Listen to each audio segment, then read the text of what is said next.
everyone. Good morning to one and all. So, yesterday, in the last class, I have started a political parties chapter for grade 10, and we have already discussed about the meaning of political party and how those political parties they will function. Why the political parties are being existed in the world, what are its function, what kind of work they will do. In the last class we have discussed about its function, so I'm going to do a little bit recap what are the highlighting that is functions of um, political parties. Political parties contest in the election. Parties put forward the different policies and the programs the voters choose for them. They will play a discussive role, making the laws for a particular country. Parties form and run a government. Parties play a very important role as an opposition party. Parties shape the public opinion. Parties provide to access the government machinery and welfare scheme that implement by the government. So in this way, each and every political party, they will do the functions.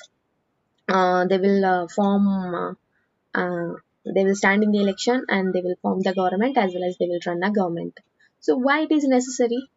Why the political parties are necessary for the modern democracies? Because something will be there now. Why it is necessary? Why it is important? So in today's class, we are going to learn about necessity of political parties. Why the political parties are important. So in your mind, some questions will be raised. Why these political parties are playing very important role?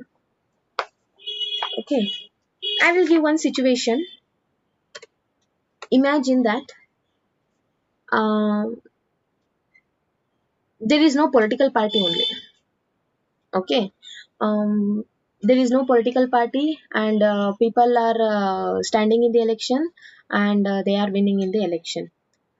So every candidate will become an independent candidates where the people will get their support to stand in the election.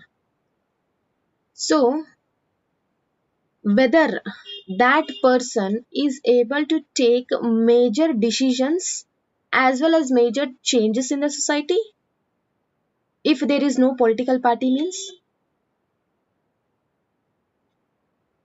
no children. We can't imagine without political party because each and every candidate in the election will become an independent candidate, and no one will able to make the promises also whatever promises they are made in the election.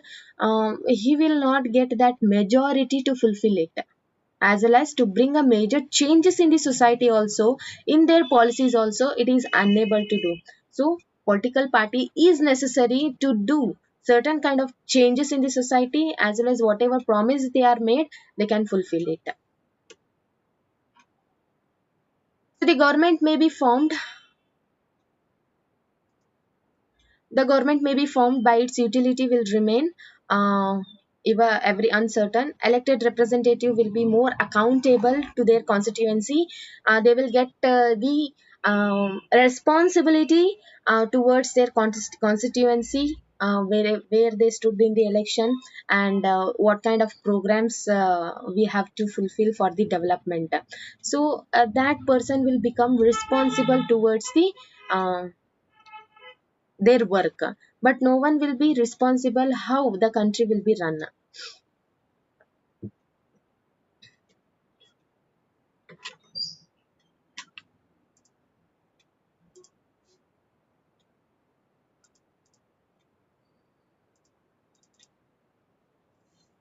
Okay, we can think about by looking at the non-party based election in the panchayat.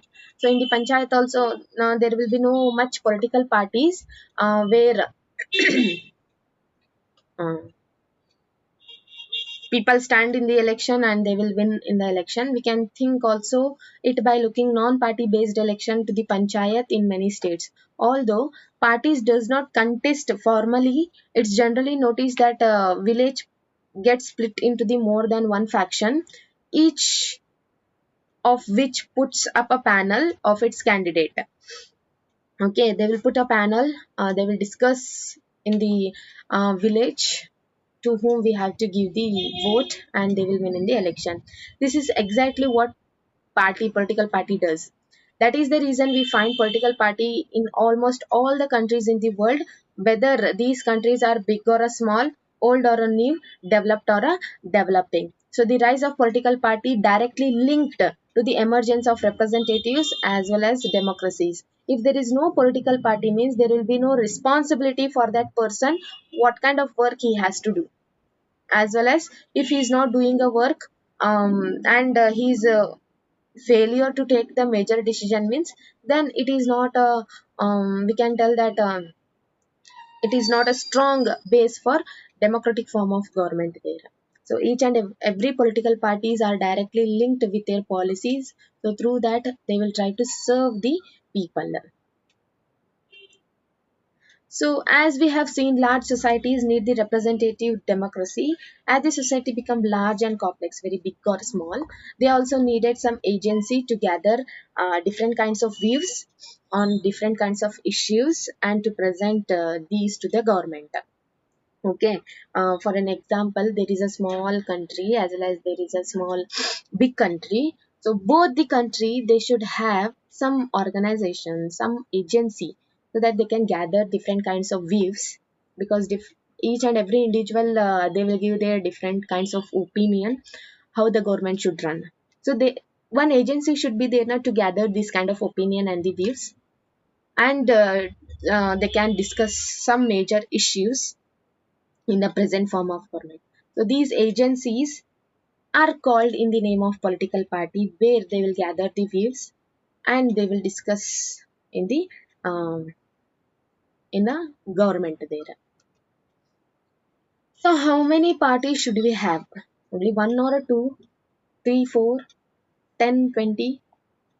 So in a democracy, any group of a citizen is free to form the political party. There are large number of political parties in each country. So in our country, there is more than 750 parties are been registered in the election commission.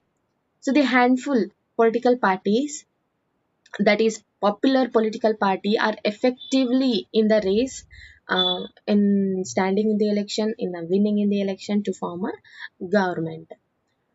So how many parties should we have? What kind of political party we should adopt for our country? So that we are going to learn in the form of types of political party. Okay, we are classified the political parties into three parts. First one is single party system. Single party system means in some country only one party will be there. That party only will control the government and they will run the government. Okay, that kind of parties we call in the name of one party. So this is not considered as a good system of political party as well as to run a government. We cannot consider one party system is a good option because this is not a democratic option. If it is a democracy means there should be another party where it will criticize the forming government whatever policies and major decisions they are taking. Any democratic system must allow two parties to complete in the election to provide fair chance for the competing parties to come to the power. Okay, here the political party should get some chance, even for voters also should get some chance. If a political party is not doing good uh, during their tenure, during their period, then people should have the another chance to vote for another representative to form the government.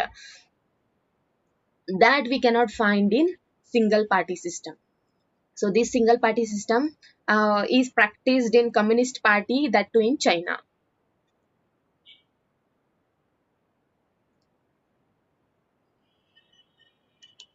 So next one, bi-party system, or we can tell that multi-party, sorry, two-party system. So in some countries, power usually changes between two main parties. Several other parties may exist, contest in election and win few seats. in a national legislature. Um, More than two it is there, bi-party system, but two main parties they will take, that they will win majority seats to form a government. Only two main parties have a series to chance to win in the election by taking the majority seats. So such party system we call it as a two party system, which is practiced in UK and USA. Next one, multi party system. Several parties compete, each and every political party they will compete in the election, and some parties they will get the chance to form the government by taking the majority by their own strength or by making the alliance. So that kind of system we call it as a multi party system. So when several parties in a multi-party join the hands for the purpose of contesting the election and winning the power, so it is called as an alliance or a front. So this multi-party system often appears very messy and leads to the political instability. At the same time, this party allows a variety of interest and the opinion to enjoy political representative. That system it is practiced in our country, that in India. The multi-party system is practiced in our country. Conclude by saying this, we can come to a conclusion that political parties evolves over a long time, depends on the nature of a society, its social and regional divisions, its history of politics, and the system of election. Each country develop a party at the conditioned by special circumstances, and no system is ideal for all country in all situation. Whatever types we have learned, all the system is not a model one where it is applicable for all the countries. According to its situation and according to its physiography, they will adopt a party system which is suitable for their country.